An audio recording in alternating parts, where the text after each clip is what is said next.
Pernahkah Anda terbangun bukan karena alarm, tapi karena notifikasi grup WhatsApp keluarga yang heboh? Rasanya, baru saja membuka mata, sudah disambut deretan pesan yang masuk bertubi-tubi.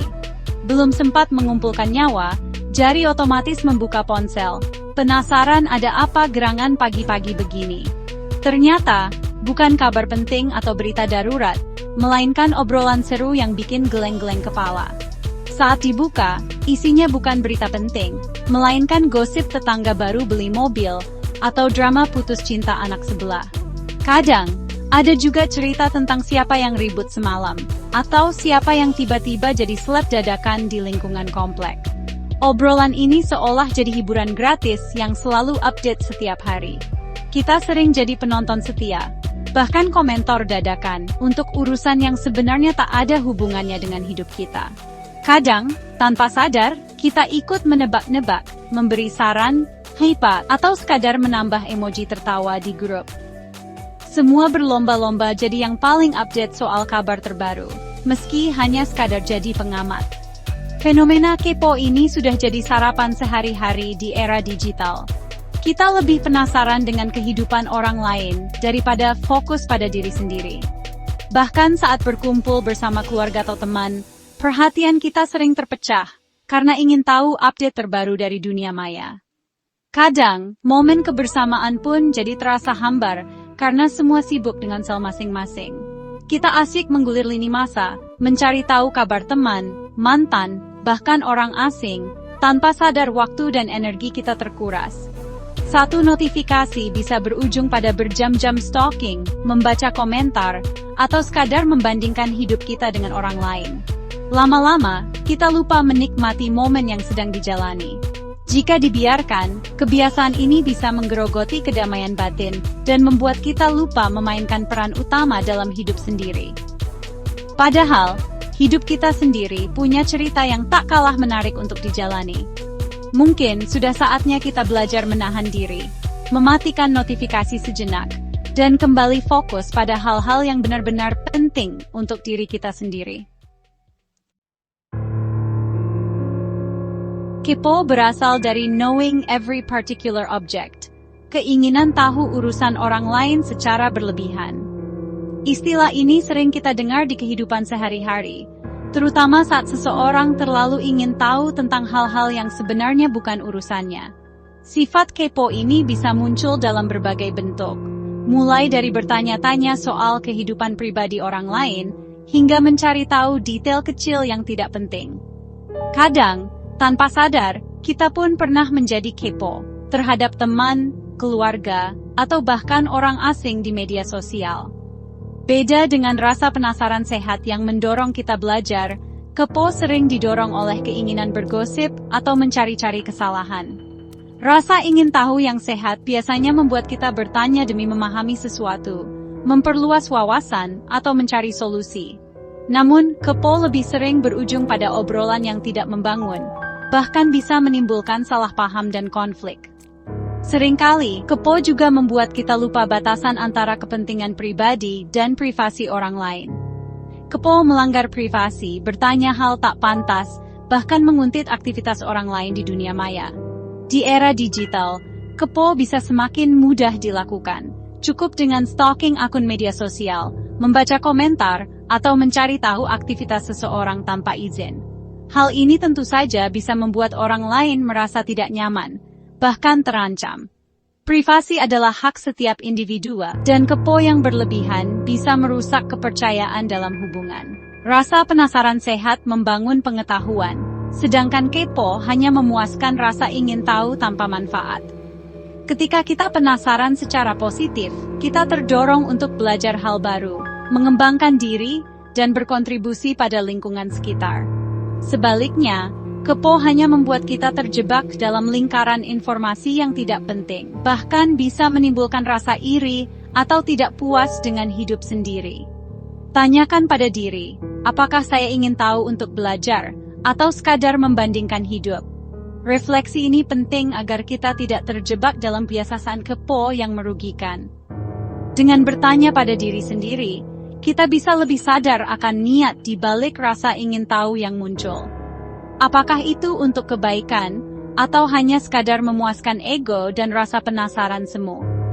Jika motivasinya hanya untuk bahan obrolan atau merasa lebih baik dari orang lain, itu sudah masuk zona kepo yang toksik. Kepo yang seperti ini tidak hanya merugikan orang lain, tapi juga bisa membuat kita kehilangan empati dan kepekaan sosial. Hubungan pun bisa renggang karena rasa percaya yang terkikis oleh sikap kepo yang berlebihan. Sebelum menggali info tentang orang lain, periksa dulu niat kita. Apakah membangun diri, atau justru meracuni pikiran sendiri? Dengan membatasi diri dan menjaga privasi orang lain, kita bisa menciptakan lingkungan yang lebih sehat, penuh rasa hormat, dan saling percaya. Jadi, yuk, mulai sekarang lebih bijak dalam menahan rasa kepo dan fokus pada pengembangan diri sendiri. Seringkali, kepo muncul karena hidup kita sendiri terasa monoton atau kurang bermakna. Drama orang lain jadi hiburan instan, apalagi di media sosial yang memamerkan versi terbaik kehidupan. Kita membandingkan diri dengan panggung depan orang lain, memicu rasa penasaran dan iri. Kadang, kita kepo karena masalah mereka mencerminkan ketakutan atau keinginan terpendam dalam diri kita. Dengan tahu detail hidup orang lain, kita merasa punya kontrol, meski itu hanya ilusi. Drama orang lain jadi pelarian dari masalah sendiri yang terasa berat. Pada akhirnya, obsesi ini hanya menambah kecemasan dan menjauhkan kita dari pertumbuhan pribadi. Dari sudut neuroscience, otak kita memang suka informasi baru. Setiap kali rasa penasaran terpuaskan, dopamin dilepaskan. Dopamin ini adalah zat kimia yang membuat kita merasa senang dan puas, sehingga otak selalu mencari sensasi baru. Tak heran, setiap notifikasi atau kabar terbaru terasa begitu menggoda. Otak kita seperti mesin pencari kebaruan, selalu ingin tahu apa yang terjadi di sekitar kita, bahkan jika itu hanya hal-hal kecil yang sebenarnya tidak penting. Dulu, tahu info sosial penting untuk bertahan hidup.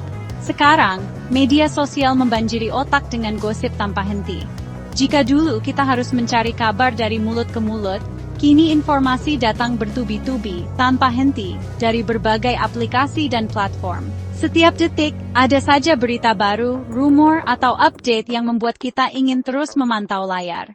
Setiap scroll lini masa, otak dapat hadiah dopamin, menciptakan kecanduan mirip judi. Proses ini membuat kita sulit berhenti, karena selalu ada kemungkinan menemukan sesuatu yang mengejutkan atau menarik. Sama seperti pemain judi yang menunggu jackpot, kita pun menunggu notifikasi yang memuaskan rasa ingin tahu. Kita jadi pecandu informasi dangkal, lebih tertarik pada drama dan skandal daripada berita baik. Otak kita lebih mudah terpancing oleh hal-hal sensasional, karena itu memberi rangsangan yang lebih kuat. Akibatnya, kita sering mengabaikan informasi yang bermanfaat atau positif, dan justru terjebak dalam pusaran kabar negatif. Otak punya bias negatif, lebih mudah mengingat gosip buruk daripada kabar baik. Ini adalah warisan evolusi, di mana mengetahui bahaya atau ancaman lebih penting untuk bertahan hidup. Namun, di era digital, bias ini justru membuat kita lebih rentan terhadap kecemasan dan stres. Di masa lalu, ini berguna untuk waspada bahaya, tapi kini justru membuat kita terjebak dalam siklus drama. Kita jadi lebih mudah panik, khawatir, atau bahkan takut akan hal-hal yang sebenarnya tidak berdampak langsung pada hidup kita. Akibatnya, kita terus mencari sensasi, meski itu hanya membuat kita merasa lebih buruk. Rasa puas yang didapat hanya sesaat, lalu digantikan dengan kecemasan atau kelelahan mental. Kita pun sering merasa kosong, meski sudah menghabiskan waktu berjam-jam di depan layar. Kecanduan ini menguras waktu dan energi, menjauhkan kita dari hal-hal yang benar-benar penting. Hubungan dengan keluarga, teman, dan bahkan diri sendiri bisa terganggu. Jika dibiarkan, kita bisa kehilangan makna dan kebahagiaan sejati dalam hidup, hanya karena terus mengejar sensasi informasi yang tak pernah habis. Kepo berlebihan merusak kesehatan mental. Membandingkan hidup dengan orang lain bikin cemas dan rendah diri. Alih-alih termotivasi, kita justru tertekan dan kehilangan kepercayaan diri. Kepo juga merusak hubungan. Bertanya atau menyebar info pribadi bisa mengikis kepercayaan. Orang jadi merasa diawasi, akhirnya menjauh dari kita. Terlalu sering konsumsi drama orang lain membuat empati tumpul. Penderitaan jadi tontonan, bukan pengalaman manusiawi. Waktu dan energi habis untuk menguntit kehidupan orang lain, sementara potensi diri sendiri terabaikan. Kita sibuk jadi penonton, lupa jadi sutradara dalam hidup-hidup sendiri. Langkah pertama, bangun kesadaran diri. Perhatikan kapan dan kenapa dorongan kepo muncul. Jika bosan atau cemas, alihkan ke aktivitas bermakna hobi, olahraga, atau belajar hal baru. Tetapkan tujuan pribadi, sibukkan diri dengan proyek yang membuat Anda bersemangat. Batasi penggunaan media sosial, atur waktu, lakukan detox digital, dan berhenti mengikuti akun yang bikin minder. Jadikan media sosial alat, bukan tuan. Latih empati, coba pahami perasaan orang lain, bukan sekadar menghakimi. Ingat, apa yang tampak di permukaan belum tentu cerita utuh. Dengan empati, dorongan kepo berkurang dan hubungan jadi lebih sehat. Umumnya, kepo hanyalah kebiasaan sosial. Tapi jika sudah ekstrem dan kompulsif, bisa jadi tanda masalah psikologis. Dalam beberapa kasus, perilaku ini terkait gangguan kepribadian atau OCD, memantau orang lain jadi ritual untuk meredakan kecemasan. Fokus berlebihan pada hidup orang lain bisa jadi pelarian dari kecemasan atau depresi. Jika kepo sudah mengganggu fungsi sehari-hari dan sulit dikendalikan, mungkin saatnya mencari bantuan profesional. Terapis bisa membantu memahami akar perilaku dan mengembangkan strategi yang lebih sehat. Rasa ingin tahu bisa jadi kekuatan luar biasa jika diarahkan dengan benar. Gunakan energi kepo untuk memahami isu sosial, belajar hal baru, atau mendalami bidang pekerjaan. Profesi seperti jurnalis, ilmuwan, dan peneliti tumbuh dari rasa ingin tahu yang sehat. Kepo positif selalu menghormati privasi dan didasari empati. Jika penasaran dengan kondisi teman, dekati dengan tulus, bukan bergosip di belakang. Arahkan radar kepo ke hal-hal yang memperkaya hidup. Belajar keterampilan, memahami sejarah, atau mendukung teman. Dengan begitu, kepo jadi mesin pertumbuhan, bukan sumber drama. Mengatasi kepo berlebihan adalah perjalanan kembali ke diri sendiri.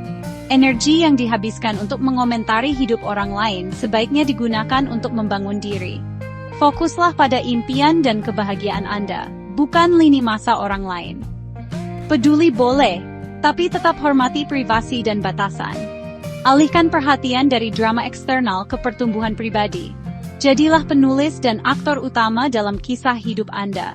Karena kebahagiaan sejati dimulai dari dalam.